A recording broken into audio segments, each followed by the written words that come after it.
Now, our very own Crystal Alderson also attended the event just a little earlier, and she joins me now.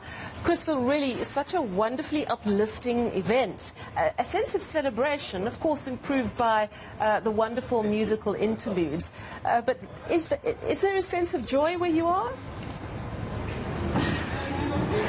Good evening, Sally. I mean, it was absolutely inspirational, you know, hearing Gracia Machel, hearing Alan Busak, hearing Patricia DeLille, just friends reflecting on the great life of the Arch and what he meant to them. I think, for instance, the former President of Ireland, Mary Robinson, reflecting how the Arch used to, you know, make Kofi Annan, the late UN Secretary General, run around. We also heard from various religious leaders like the Hare Krishna leader, Guru, and also from the Imam, Rashid Omar. And so again, you know, the Arch just touched different people in different ways, and they were all able to share those stories. And of course the musical tributes. We had Jonathan Butler. I heard he flew in from the States and came to perform last night, of course, and then again today. We also had David Kramer performing, and then our all-time favorite Zolani. But for a personal reflection, Sally, I've got the former IEC chair, Brigadier Bam, who shared a long-standing friendship with the Arch, and she recalled that he actually was the person who told her to come back to South Africa, and she was part of the leadership of the South African Council of Churches, who went around Europe to tell the world about apartheid. So thank you so much, Ma, for joining us. You've shared some personal history of friendship with the Arch. Take us through that journey of where you first met him and the fact that the Arch persuaded you to come back to South Africa. Yes, I was very fortunate that in my own long journey, I met the Tutus. I met them overseas, actually, and at that time, I was working, we were actually both working for the World Council of Churches, which has its head office in Switzerland, in Geneva. But he was based with our office of the World Council of Churches in London. And so we would meet as colleagues. But what became very important at that time, before he returned home, was that already the World Council of Churches had adopted a program called Program to Combat Racism. And it was a challenge for the churches to accept to work with liberation movements, because one of the decisions that had been made by the World Council of Churches was to support the liberation movement.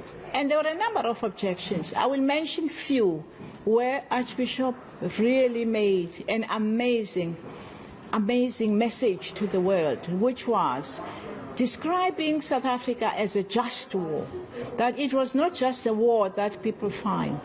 And because it was a just war, the churches had to look at it theologically from that perspective. It was a difficult time because it meant that we were traveling in many countries, not only to talk about the apartheid, which many people hadn't understood, how really it was affecting people's suffering. And we were able to share stories together. And we also had to face the most difficult theme of the time, and that was the sanctions against South Africa. Now that really was the greatest difficulties at that time in Europe in particular, where we were focusing on that, and in the United States.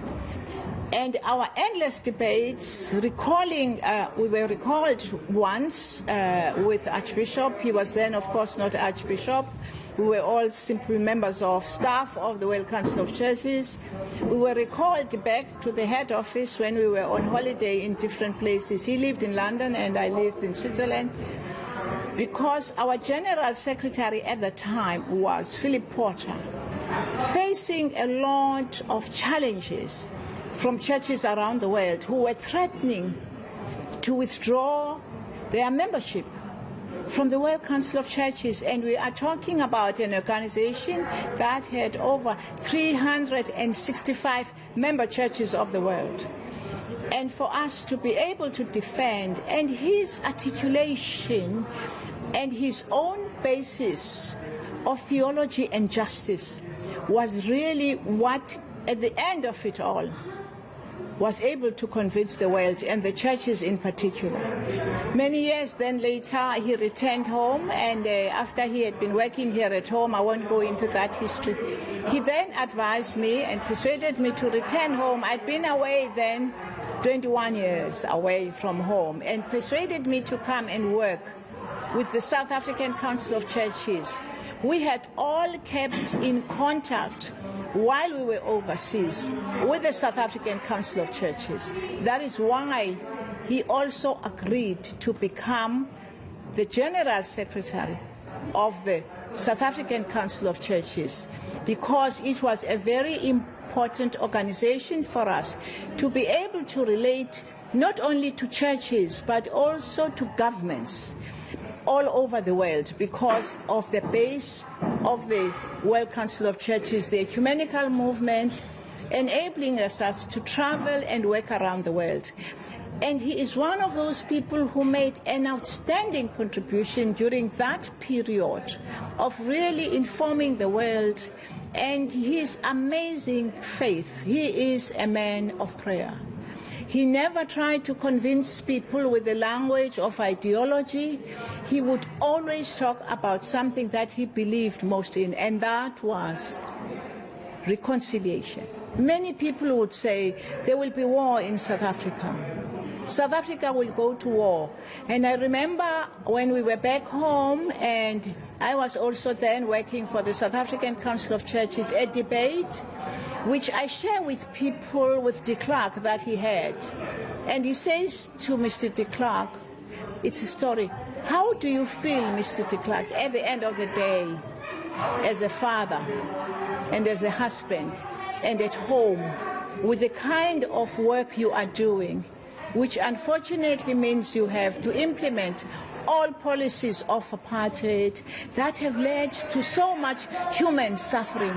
He asked this question after a formal meeting, and he says, many people in prison, many people tortured, some of our people go without food, and then the endless debates that were related to the removals, where people were being removed. He said, Mr. de Klerk, on a human level, I am not talking about policy.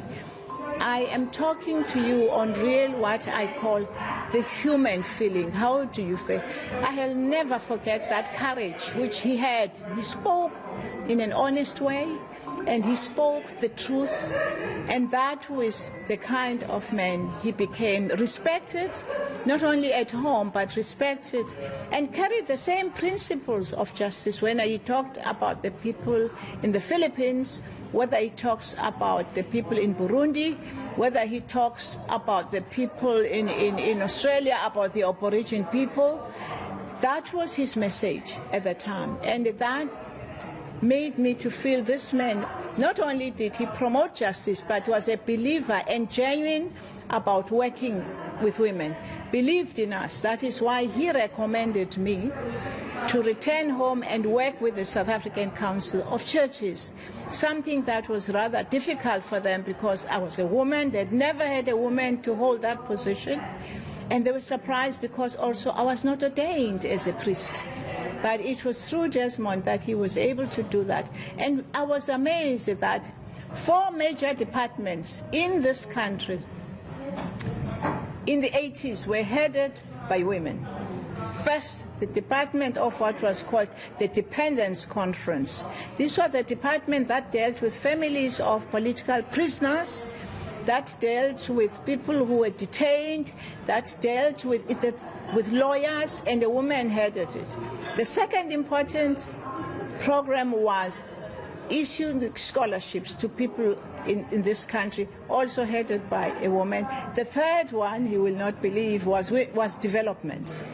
And also development in a broader form of it, of church and society, on involving the churches in working in communities. That was also headed by a woman. And I thought, and people were surprised that he was already doing that. And of course, we had the department that worked mostly, of course, on women. I mean, you can't get anyone he didn't patronize us, genuinely believed that a woman would be as good and was as human as any man could be. And so for many of us, we owe a lot to that respect that he had for humanity, the respect that he had for women, and the love that he had for children. Thank you so much. Thank you. Margaret, Thank you. really, for that very thoughtful and just reflecting on the years that you know. Sally, so there we heard from a former friend, a mentor, our former IEC chair, Brigadier Leah, reflecting on her friendship with the late Arch.